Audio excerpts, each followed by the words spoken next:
कितने ही बड़े बन जाओ, प्रभु और गुरु से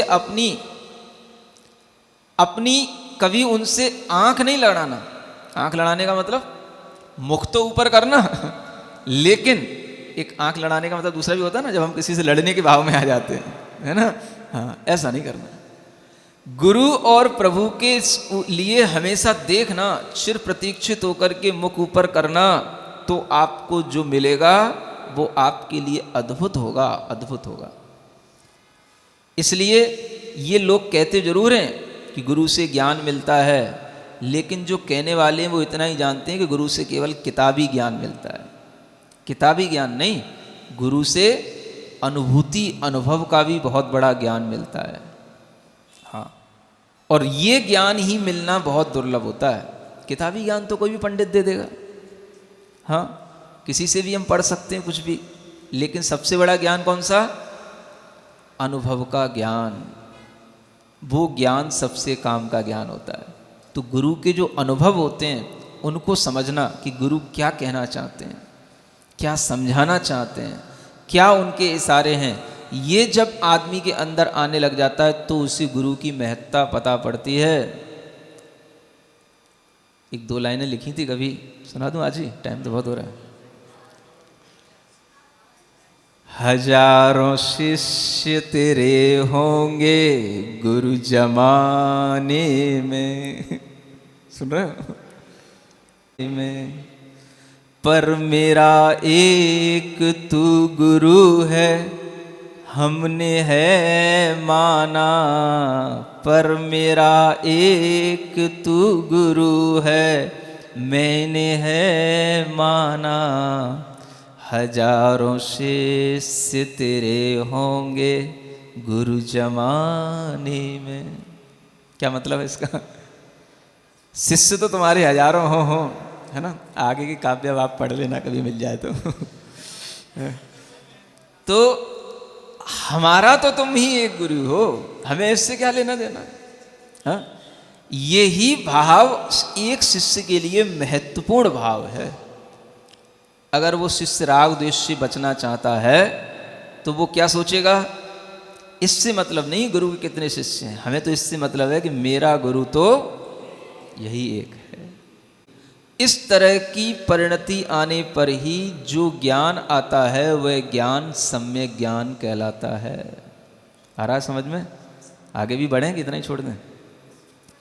कुतो धर्मो दयाम विना। दूसरा पॉइंट क्या है? दया के बिना धर्म कहाँ से भी आपको कुछ हासिल होने वाला नहीं। धर्म का मर्म कहाँ पर है? दया में है। जीवों के प्रति दया का भाव, अनुकंपा का भाव ही धर्म का भाव होता है। तो धर्म की शुरुआत भी इस दया से ही होती है। इसलिए जब भी कभी धर्म की शुरुआत होती है, कुछ भी आचरण में परिवर्तन आता है, तो आप देखोगे दया से ही उसकी शुरुआत होती है। बाहर का खाना छोड़ो, गंदा खाना छोड़ो, को अपने मुंह से मारने का जो आप कृत्य करते थे उसको छोड़ रहे हो, माने उन जीवों को छोड़ रहे हो। उन जीवों को आप दया करके उनके हाल पर छोड़ रहे हो। क्या समझ आ रहा है? हाँ, जब आप कुछ भी अमर्यादित भोजन छोड़ते हो तो इसका मतलब ये नहीं कि हम कुछ छोड़ रहे हैं, हम क्या कर रहे हैं? जीवों पर दया कर रहे हैं। अभी तक हम क्या करते थे?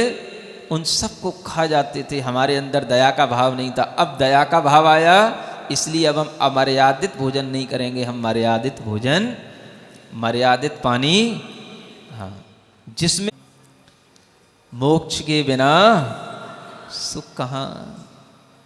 हाँ, संसार की गतियों में तो संयोग वियोगों के हमेशा सुख दुख चलते ही रहते हैं, और ये सब सुख दुख मानसिक होते हैं। वास्तविक जो सुख होता है वह तो हमें मोक्ष में ही मिलता है। आत्मिक सुख ही मोक्ष का सुख कहलाता है। इसलिए मोक्ष के बिना सुख कहाँ, और बिना स्वास्थ्यम रति कुतः।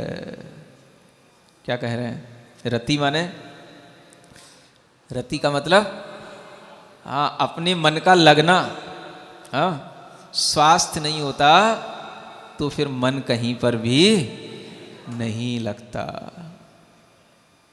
क्या सुन रहे हो? आपका मन लग रहा है ना? इसका मतलब है आप स्वस्थ हैं। इसी समझ में आता है ना। अस्वस्थ होंगे तो मन नहीं लगेगा। भले ही बुढ़ापा हो, बीमारियां हो, कोई बात नहीं, उसको भी रोग नहीं समझना, लेकिन अगर मन लग रहा है धर्म सुनने में तो समझना कि अपन स्वस्थ हैं, है ना। देखो दादी अम्मा को, हाँ। सुनने की इच्छा हो, सुनने में मन लगे तो फिर बुढ़ापा, रोग, ये सब एक तरफ रखे रह जाते हैं। लेकिन सुनना क्या? धर्म सुनना, धर्म सुनना, उपदेश सुनना, गुरु को देखना, गुरु को सुनना, ये भाव आना ही सबसे बड़ा अपने अंदर का स्वास्थ्य है। शारीरिक स्वास्थ्य कब तक स्वस्थ रखेगा, कब तक शरीर की स्वस्थता रहेगी? वो तो एक दिन गिरेगा ही। लेकिन जो स्वस्थता का मतलब है स्व में स्थित होना, उसका नाम स्वास्थ्य कहलाता है। और वह स्व में स्थित होने के लिए जो अपने लिए जो भी सदुपदेश होते हैं, उन उपदेशों को जो ग्रहण करने की कोशिश करता है, तो वह अंतरंग से स्वस्थ होता है। बाहरी स्वस्थता ज़्यादा नहीं रहती, और जब स्वास्थ्य खराब हो जाता है तब भी हमारे अंतरंग में स्वस्थता रह सकती कि नहीं रह सकती?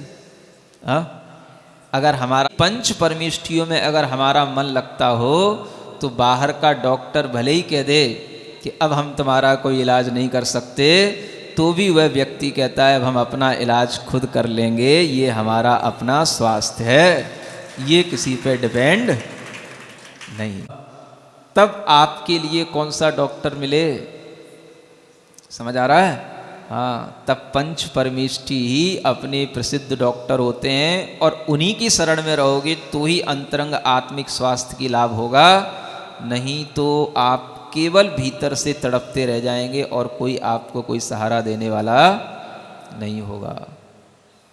समझ आ रहा है? आना चाहिए। इतनी सरलता से भी समझ नहीं आएगा तो फिर कब आएगा? है? ये स्वास्थ्य के बिना कहीं रति नहीं होती, लेकिन स्वास्थ्य भी हमेशा सही नहीं रहता, लेकिन फिर भी रति तो रखनी पड़ती है। कहाँ पर? आत्मा में, आत्मस्थ लोगों में। हाँ, उनमें रति भाव रखो, तभी हमारे लिए वह स्वास्थ्य मिलता है। और तभी हमें, जब इस तरीके के स्वास्थ्य से हमारा मरण होगा, तभी वह मरण समाधि मरण कहलाता है। समझ में आ रहा है?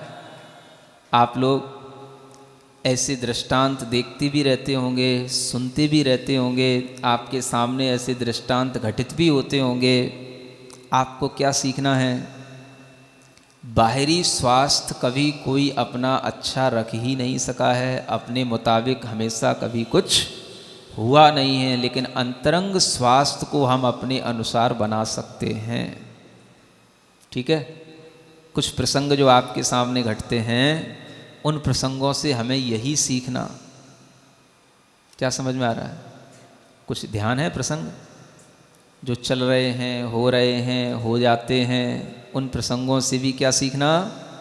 अंतरंग स्वास्थ्य हमारा पंच परमेष्ठी की शरण से ही बनेगा, और पंच परमेष्ठी के माध्यम से ही बनेगा।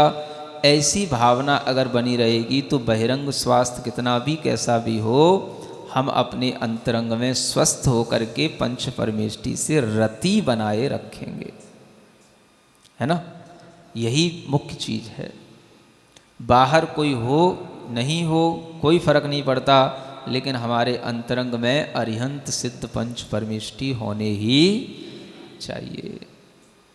उस समय पर हमारे अंदर रति और किसी चीज से नहीं होनी चाहिए, धन से नहीं, परिग्रह से नहीं, अपने भी शरीर से रति नहीं। रति किससे? पंच परमेष्ठी से। क्या समझ आ रहा है? जिस गुरु ने आपको ज्ञान दिया है, उस गुरु से भी आपको रति कब होगी? अंत समय में होगी कि नहीं होगी? हाँ, वह तो होनी ही चाहिए। तभी जो है वह समाधि मरण होता है। क्या समझ आ रहा है? हमने सब दुर्भावों को छोड़ा, सबको क्षमा किया, सबसे क्षमा मांगी, अपने अंतरंग को बिल्कुल निर्विकल्प बनाया, कह करके बिल्कुल परिग्रह का संकल्प सब तरीके से जब छोड़ना हो जाता है, तब वह आपके अंतरंग का निर्मल परिणाम ही आपके लिए वह जन्म जन्म की संतति को नष्ट करने वाला हो जाता है। ठीक है, तो इन 4 पदों में हम समझते हैं काफ़ी कुछ वर्णन है, अपने जीवनोपयोगी वर्णन है। आप अनेक श्लोकों को याद करते हैं, इन 2-3 श्लोकों को याद करने की कोशिश करना कि हमारे लिए गुरु के बिना कभी ज्ञान नहीं, पहली बात। दूसरी बात, दया के बिना धर्म नहीं। तीसरी बात, मोक्ष के बिना सुख नहीं। और चौथी बात, स्वास्थ्य के बिना कहीं रति नहीं। ठीक है, इन 4 बातों को ध्यान में रखते हुए आप आज का पूरा दिन निकालेंगे, कल आपको फिर नया भाव मिलेगा। हाँ, कुछ करना है? चलो ठीक है, 2 मिनट के लिए बैठ जाओ। 2 मिनट आंखें बंद करें। ओम अरहम नमः।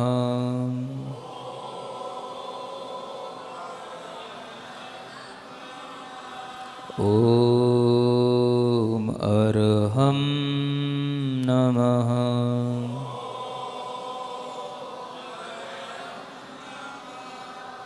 ओम नमः। ओम अरहम। आंखें बंद रखें, अपने दोनों हाथ अपने घुटनों पर रखें, अपनी अंतरंग में अपनी चेतना को पूरे शरीर के अंदर महसूस करें।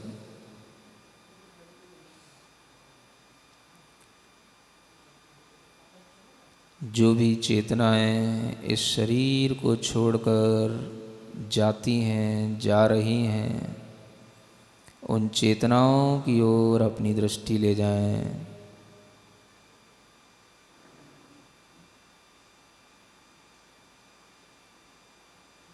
प्रत्येक चेतना को शांति मिले, किसी भी आत्मा में क्लेश न हो। शरीर को छोड़ते समय हर आत्मा विशुद्ध भावों से शरीर का त्याग करे।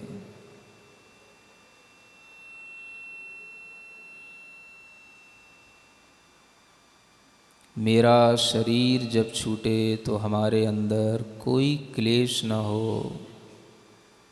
विशुद्ध भावों से हम अपने शरीर का मोह छोड़ दें।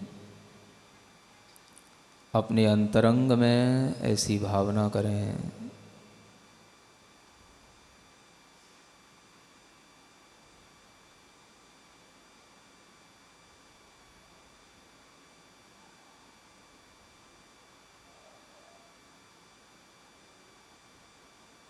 दोनों हाथ जोड़ें। रहे ज्ञान ही ज्ञान में मेरा ध्यान,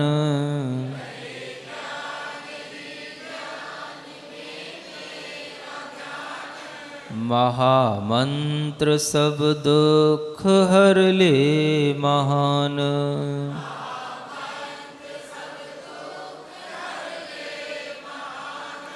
सभी हों सुखी और सबका भला हो।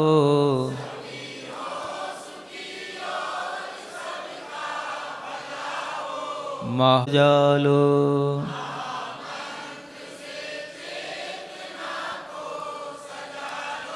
ऋणमोकार में सारा जीवन बना लो।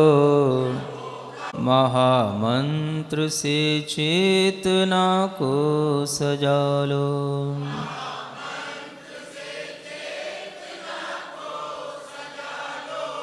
अपनी दोनों हथेलियां घिसकर आंखों पर रखें। ओम अरहम परम शांति। परम शांति परम शांति। बोलो महावीर भगवान की।